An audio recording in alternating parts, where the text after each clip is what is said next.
l'orage s'était tu sans cérémonie, comme si l'hiver lui-même, épuisé par sa propre fureur, avait décidé de battre en retraite, laissant la campagne française ensevelie sous le poids de ce qu'il avait déversé. La nuit précédente, le vent avait hurlé à travers la ferme telle une bête vivante, plaquant la neige contre les murs de pierre séculaires et les clôtures, incrustant la glace dans chaque recoin oublié. Au matin, le monde gisait muet et incolore, le ciel d'un gris métallique terne pesant bas sur les champs du bocage. Le son porté mal par un temps pareil, même les corbeaux, habituels gardiens bruyants des cimes, gardaient le silence. Le fermier sortit, non par curiosité, mais par pure nécessité. Dans une ferme en activité, les tempêtes ne sont jamais des événements abstraits. Elles plient les toitures d'ardoise, fendent les planches de chêne, ensevelissent les barrières et affament les bêtes si les chemins restent bloqués trop longtemps. Il resserra son manteau de laine contre lui en traversant la neige tassée près de la maison, ses bottes crissant sur une surface durcie par la bise glaciale. Son souffle montait en nuages lents, s'attardant plus longtemps que d'habitude dans l'air immobile, chargé de cette odeur si particulière de froid et de bois brûlé. La température avait chuté brutalement après le passage de la tempête, figeant tout sur place dans une étreinte minérale. Il se dirigea d'abord vers les granges, scrutant instinctivement les dégâts. Le petit hangar penchait un peu plus que la veille, ses fondations inégales là où le gel avait fait bouger le sol argileux. L'une des lisses de la barrière le long du pré gisait à moitié ensevelie, brisée nette. C'étaient des pertes attendues. L'hiver prélevait toujours sa dîme. Il prit note mentalement de ce qu'il faudrait réparer une fois le dégel venu, puis continua, suivant les 3 sentiers qu'il gardait dégagés par ses propres pas entre la maison et la grange principale. C'est là, juste au-delà du brassage habituel des traces et de la neige piétinée, qu'il remarqua quelque chose d'anormal. Au début, cela ne s'inscrivit dans son esprit que comme une absence, une rupture dans le motif que ses yeux avaient appris à lire au fil des années de travail sur cette même terre. La neige à travers le champ aurait dû être uniforme, modelée seulement par le vent et les congères, mais au lieu de cela, une ligne tranchait à travers, s'étirant vers la clôture lointaine. C'était trop droit, trop délibéré pour être naturel. Elle ne serpentait pas ni ne s'évasait comme un canal d'eau de fonte. Elle ne suivait pas les courbes du terrain vallonné. Elle courait comme tracée par une main ferme, une cicatrice pâle à travers la blancheur immaculée. Il s'arrêta de marcher. Le froid s'infiltrait à travers les semelles de ses bottes alors qu'il restait immobile, l'étudiant. La ligne n'était pas de la terre nue, pas encore, mais la neige y était différente, plus fine, tassée. Sa surface portait un léger éclat, comme si elle avait ramolli puis regelé. De chaque côté, la neige restait profonde et poudreuse, intouchée depuis la tempête. Il se tourna lentement, alignant son corps avec la direction de la ligne. Elle s'éloignait des bâtiments, coupant droit à travers le champ inférieur, pointant vers la lisière des arbres au loin, là où la terre s'affaissait légèrement avant de remonter. Sa première pensée fut pour les machines. Une pièce d'équipement traînait sans le savoir à travers le champ avant la tempête? Mais il n'y avait aucune trace de roue, aucune ornière, aucune marque de compression au-delà de l'étroite largeur de la ligne elle-même. Il s'approcha. De près, la précision de la chose le perturba. Les bords étaient nets, presque tranchants. La largeur ne variait pas. Il s'accroupit et balaya la couche supérieure de neige avec sa main gantée de cuir.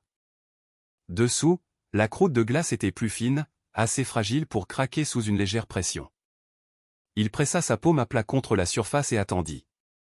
La différence était subtile, mais indéniable. La neige sous sa main ne mordait pas comme le sol environnant.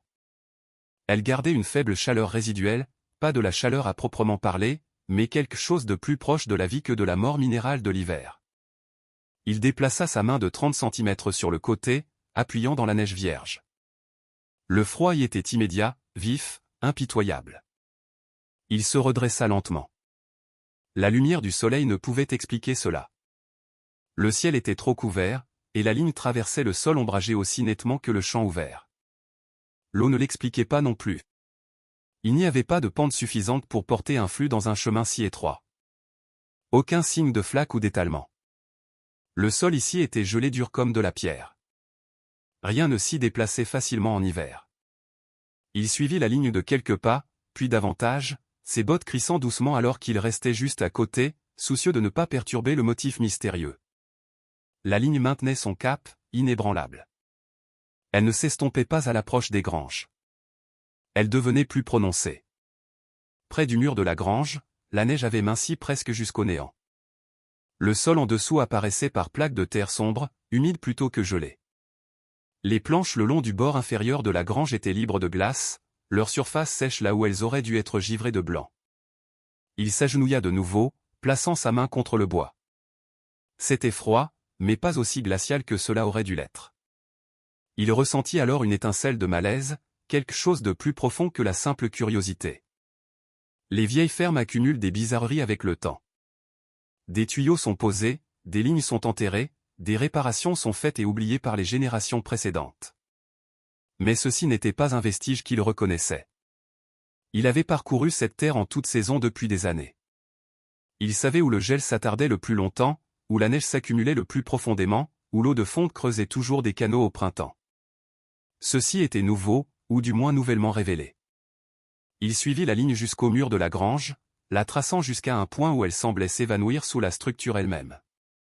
La neige y avait presque entièrement disparu, réduite à un résidu granuleux et humide qui fumait faiblement dans l'air froid. Il se pencha plus près, écoutant sans savoir pourquoi. Au début, il n'y eut rien. Puis, faiblement, si faiblement qu'il ne pouvait être sûr que c'était réel, il sentit un mouvement.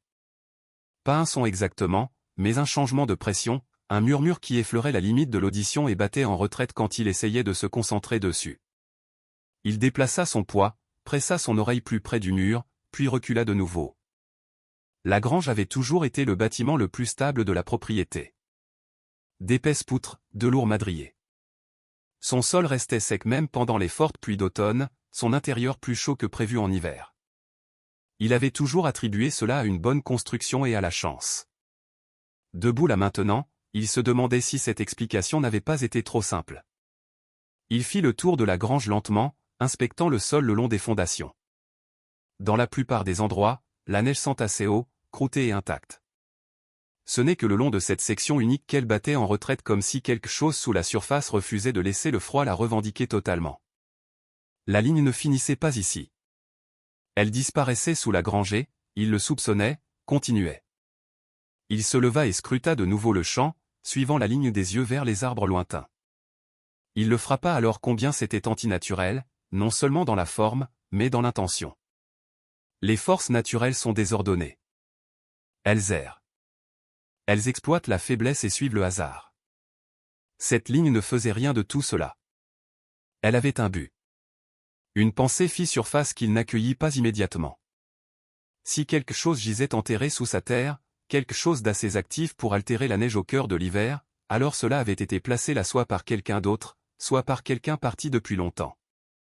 L'une ou l'autre possibilité portait un poids.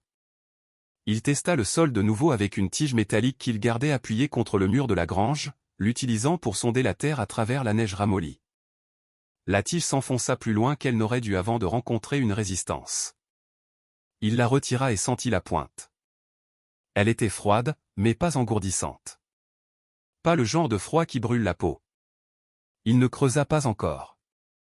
Il se dit qu'il n'y avait aucune raison de se précipiter. Quoi que ce fût sous la surface, cela avait été là à travers la tempête et le gel. Cela ne s'évanouirait pas s'il attendait quelques heures. Mais alors qu'il se tenait là à fixer cette ligne précise, impossible, il sentit un changement subtil en lui-même, un sentiment que le sol qu'il travaillait, la terre qu'il croyait comprendre, détenait une couche qu'il n'avait jamais touchée.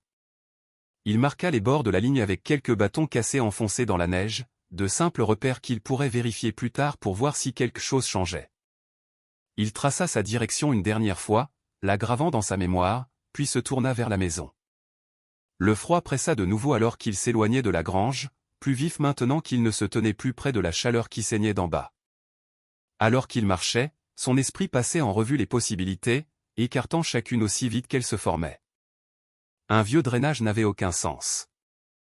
Aucune conduite d'eau ne serait active dans ce froid. Des lignes de chauffage étaient absurdes. Il n'y avait aucune source. Et pourtant la preuve demeurait, silencieuse et indéniable. Il atteignit la maison et s'arrêta sur le seuil, regardant en arrière à travers le champ.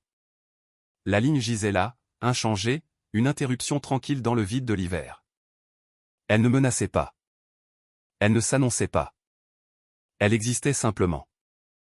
Il entra, mais le sentiment le suivit. Le sentiment que quelque chose sous ses pieds était éveillé quand tout le reste dormait. Et avec ce sentiment vint une décision, pas encore pleinement formée, mais inévitable. Il ne laisserait pas cela sans réponse. Quoi que ce fût sous la neige s'était déjà fait connaître. La terre, semblait-il, avait pris une respiration. La ligne ne quitta pas ses pensées de la nuit. Le sommeil vint par intervalles peu profonds, brisé par le souvenir de cette marque précise dans la neige, et la chaleur tranquille qui n'aurait pas dû être là. Au matin, le ciel s'était dégagé en un bleu cassant, le genre qui suivait un grand froid, et la température avait chuté encore plus bas. La ferme gisait dans l'immobilité, chaque surface durcie, chaque son aiguisé par l'air. Il ne parla pas de ce qu'il avait vu. L'habitude lui disait que les choses inexpliquées, une fois dites à voix haute, prenaient un poids différent. Au lieu de cela, il s'habilla avec intention, choisissant des gants plus épais, des bottes plus lourdes, des outils qui pourraient briser le sol gelé sans fracasser ce qui gisait dessous. Il mangea rapidement, goûtant à peine la nourriture, son attention déjà dehors, suivant le chemin invisible sous la neige. Il retourna à la grange et se tint là où la ligne s'évanouissait sous le mur. Les marqueurs qu'il avait placés la veille restaient intouchés, leurs ombres fines et droites dans la pâle lumière du soleil. Rien n'avait bougé pendant la nuit. La chaleur était toujours là, subtile mais présente, résistant au froid d'une manière qu'aucune terre exposée n'aurait dû être capable de faire.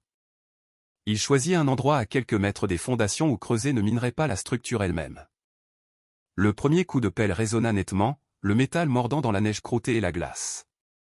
Il travailla lentement, dégageant des couches plutôt que de hacher vers le bas, attentif à lire le sol à mesure qu'il se révélait. Sous la neige gisait un sol gelé, dense et têtu, le genre qui résistait à l'intrusion. Il l'émietta, le brisant centimètre par centimètre, mettant les morceaux de côté. Plus il allait profond, plus la résistance changeait. Le sol devenait moins cassant, le son de la pelle plus sourd, comme si la terre elle-même était plus douce ici. Puis la lame frappa quelque chose de solide avec un tintement creux qui n'était indubitablement pas de la pierre. Il s'arrêta immédiatement. S'agenouillant, il brossa la terre meuble avec ses mains gantées jusqu'à ce qu'une courbe de métal émerge, sombre contre la terre brune. C'était cylindrique, lisse sous la crasse. Sa surface, froide, mais pas de manière mordante. Il en dégagea davantage, exposant une longueur de tuyau courant droit et vrai, aligné parfaitement avec la ligne qu'il avait suivie à travers le champ. Il s'assit sur ses talons et le fixa. Les tuyaux appartenaient à des systèmes.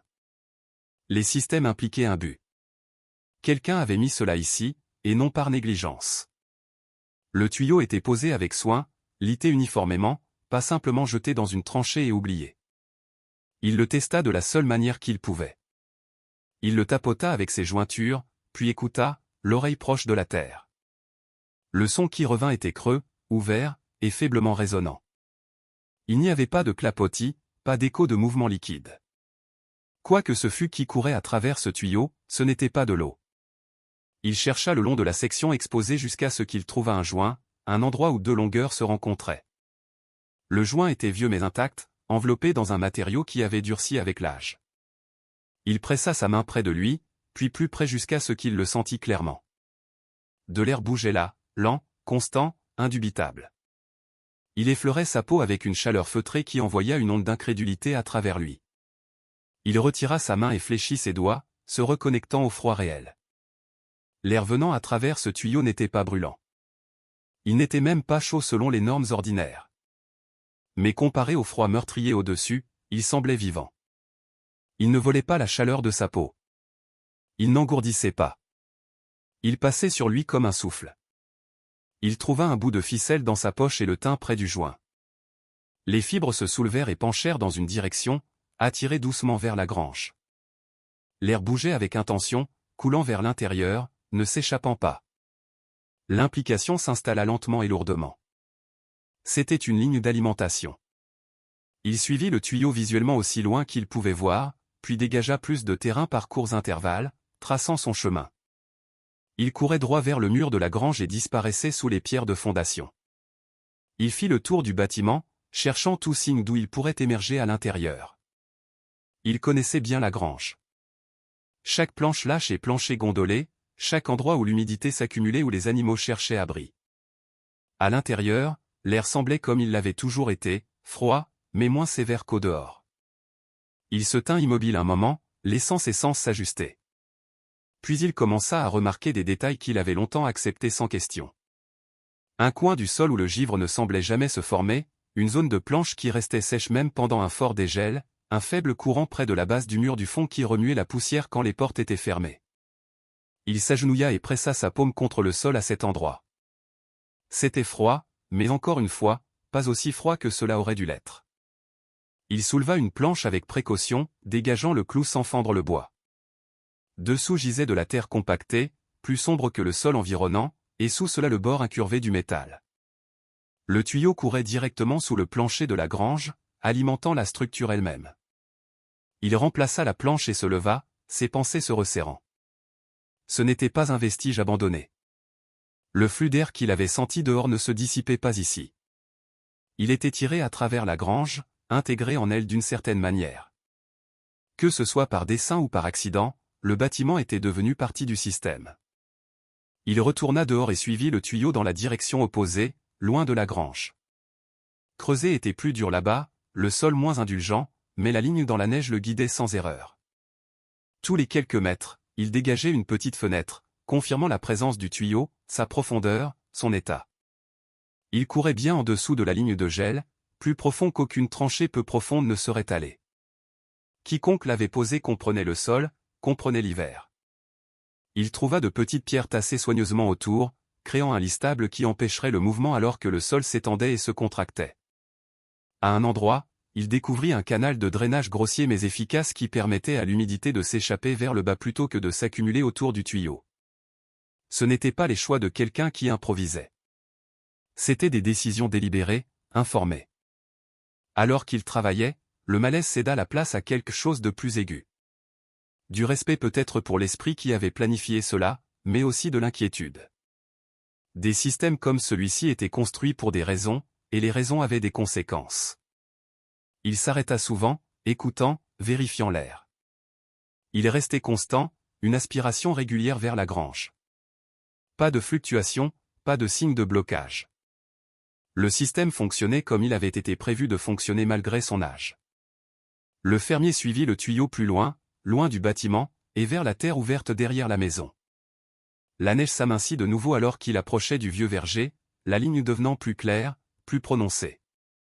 Les arbres là se tenaient en rangées inégales, leurs branches tordues et nues, leurs troncs sombres contre le blanc. Cela faisait des années que le verger n'avait rien produit qui valût la peine d'être récolté. Le sol était fatigué, les racines peu profondes. Alors qu'il entrait dans l'espace entre les arbres, il sentit le sol bouger soudainement sous son poids. Pas assez pour passer au travers, mais assez pour l'enregistrer. Un affaissement creux comme une terre étirée finement sur quelque chose d'autre. Il s'arrêta de bouger. Le tuyau menait ici, non seulement vers le verger, mais dans celui-ci, plus profondément que l'œil ne pouvait voir. Quoi que ce fût au bout de cette ligne n'était pas incident. C'était la destination. Un souvenir fit surface alors, non invité, un nom prononcé une ou deux fois dans le passé, toujours avec un haussement d'épaule.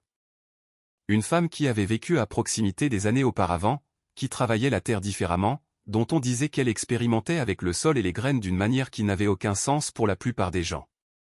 Elle était partie ou avait disparu, selon qui racontait l'histoire.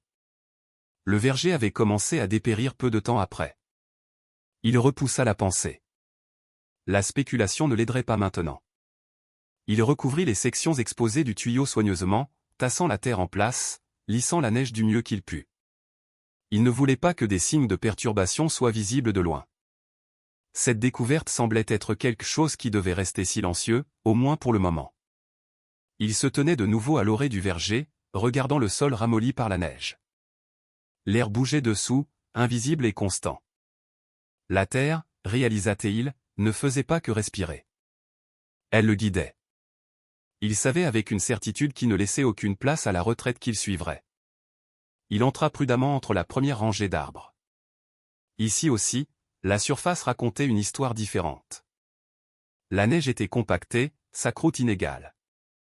Par endroits, une faible moiteur assombrissait la surface. Le verger sentait différemment aussi, un changement subtil qu'il n'aurait pas remarqué s'il n'était pas déjà alerte. Sous la netteté propre de l'air hivernal persistait l'odeur faible, inratable, de la terre qui n'avait pas complètement gelé. Il s'arrêta près du centre des arbres, où la neige plongeait légèrement dans une cuvette peu profonde. La dépression était assez subtile pour échapper à l'attention, à moins qu'on ne la cherchât, mais une fois vue, elle ne pouvait être ignorée. Il s'accroupit et brossa la neige. Dessous gisait du gazon compacté, coupé en bords droits, assemblé comme des pièces d'un puzzle. Ce n'était pas une formation naturelle. Quelqu'un avait posé cela ici intentionnellement, le déguisant en sol. Il sonda avec sa tige métallique. La résistance fut ferme, puis brutalement différente, comme si la tige avait frappé du bois ou de l'argile tassée plutôt que de la terre brute. Il dégagea plus de neige. Alors que la surface émergeait, le contour de quelque chose de délibéré commença à prendre forme. Des racines des arbres du verger avaient poussé par-dessus, le tricotant en place avec le temps. Il découvrit un joint étroit le long d'un bord du gazon et glissa la pointe de sa tige dedans. Avec une légère pression, la section se souleva légèrement, puis retomba. C'était lourd, renforcé par-dessous. Une trappe conçue pour endurer. Il s'assit sur ses talons. Sous ce verger gisait un espace, pas une cave à racines peu profondes, mais quelque chose de plus grand, connecté au système qu'il avait déjà tracé. Le tuyau n'alimentait pas simplement la grange en air. Il faisait partie d'un réseau plus large qui menait ici. Il souleva le couvercle de gazon inch par inch jusqu'à ce qu'il bougea avec un gémissement étouffé. L'air froid s'engouffra, déplacé par l'air plus profond et plus stable montant d'en bas. L'ouverture expira comme soulagée. Il tint sa lanterne proche et regarda en bas. La lumière révéla un puits vertical doublé de pierre et d'argile. Le tuyau courait le long, disparaissant vers le bas. Le puits descendait plus loin qu'il ne pouvait voir. Il attacha une corde à un arbre voisin, testa le nœud, et commença sa descente. Le puits avala le son du vent dès que ses bottes quittèrent la surface, le remplaçant par un calme si complet qu'il semblait délibéré. La température changea dès les premiers mètres. Le mordant de l'hiver s'émoussa, remplacé par une stabilité fraîche. Plus bas, l'air devint plus dense, portant une odeur qui l'arrêta. Ce n'était pas la moisissure, mais l'odeur de la terre retournée, des racines et des minéraux. Une odeur de vie. Ses bottes touchèrent le sol solide loin sous la surface. Il leva la lanterne. La chambre s'étendait bien au-delà de ce qu'il avait prévu. Ce n'était pas un tunnel exigu, mais un espace large et haut, au plafond voûté renforcé de pierre. La lumière de la lanterne accrocha des surfaces réfléchissantes, de fines feuilles de métal qui redirigeaient la lueur plus profondément. Puis il vit les plantes. Elles émergeaient des ténèbres, d'abord comme des formes, puis comme de la couleur. Des verts riches, des rouges feutrés. Dans les profondeurs de l'hiver, sous le sol gelé, la vie prospérait. Il s'arrêta complètement. Ce n'était pas une expérience abandonnée. Les plantes variaient en taille et en stade, indiquant des cycles, de la planification. Quelqu'un avait entretenu cet endroit. Des lits de plantation étaient disposés avec un espacement précis. Des marqueurs en bois portaient des inscriptions d'une main soignée. Le tuyau qu'il avait tracé alimentait un système plus large ici, distribuant le flux d'air. C'était une ventilation sophistiquée qui contrôlait l'humidité et la température. Au fond de la chambre, des étagères étaient alignées, remplies de bocaux, de paquets enveloppés de tissus, de boîtes en bois. Des graines, de la matière végétale séchée, des échantillons préservés avec une attention méticuleuse. Ce n'était pas un stockage pour la survie seule. C'était une archive. Près du centre se tenait un établi. Des carnets y étaient empilés. Il en ouvrit un doucement. Les pages étaient remplies d'une écriture dense, de colonnes de données, d'observations sur la composition du sol, la réponse des plantes. L'écriture était confiante. Celle qui avait rempli ces pages savait exactement ce qu'elle faisait. Il réalisa l'ampleur de ce qu'il voyait. Ce n'était pas simplement un jardin caché. C'était un système complet, une boucle fermée d'énergie et de vie construite sous terre, isolée de la violence du climat de surface. C'était durable d'une manière qu'il n'avait jamais imaginé possible. Plus il s'enfonçait, plus il sentait la présence de la personne qui avait construit cet endroit. L'intention était incrustée dans chaque choix. Dans un autre carnet, le ton changeait. Moins de données, plus de narration. Elle mentionnait l'isolement, la prudence, l'observation du monde de la surface par en dessous. Elle parlait de pression, d'enquête déguisée en opportunité, de demandes qui tournaient en exigence. Elle avait choisi le secret parce que l'ouverture était devenue dangereuse. Les souches qu'elle développait prospéraient dans des espaces contraints, dans un sol pauvre. Elle représentait une indépendance qui ne pouvait être facilement monopolisée. Le fermier comprit alors que la serre souterraine n'était pas un projet isolé. C'était un acte de résistance. Si ce travail avait été amené à la surface, il aurait attiré l'attention des géants de l'industrie, de ceux qui voyaient la terre seulement en termes de propriété et d'extraction. La décision de construire sous terre avait été défensive. Les jours suivants, le fermier revint, non plus pour explorer, mais pour comprendre. Il lut les notes sur la surveillance dont elle avait fait l'objet. Des véhicules qui ralentissaient, des questions insistantes. Elle n'avait pas disparu par hasard. Elle s'était retirée pour protéger son œuvre. Et maintenant, il voyait les mêmes signes à la surface. Un camion qui ralentissait près de la route. Un étranger posant des questions au portail. Les empreintes de pas près du verger. Il comprit que le secret n'était pas un interrupteur qu'on pouvait allumer ou éteindre. C'était une discipline. Il prit une décision. Il ne révélerait pas le système. Il ne le livrerait pas à ceux qui le démantèleraient. Il deviendrait le gardien. Il commença à entretenir le lieu, discrètement, apprenant des carnets. Il planta quelques graines dans un coin discret de ses champs, testant leur résistance. Elles prospérèrent, ignorant le gel. Le fermier brûla les notes qui auraient pu le trahir, dupliqua les connaissances essentielles, et cacha les graines. Il choisit de préserver l'héritage de la femme disparue en le gardant vivant, mais invisible. La terre continuait de respirer sous ses pieds, indifférente à l'urgence humaine. Sous la neige, sous les racines, la vie persistait non parce qu'elle était annoncée, mais parce qu'elle était protégée. Le secret demeurait, non comme un fardeau, mais comme une responsabilité, portée silencieusement, saison après saison, par quelqu'un qui avait appris que les vérités les plus durables ne sont pas celles criées au monde, mais celles gardées vivantes en son sein.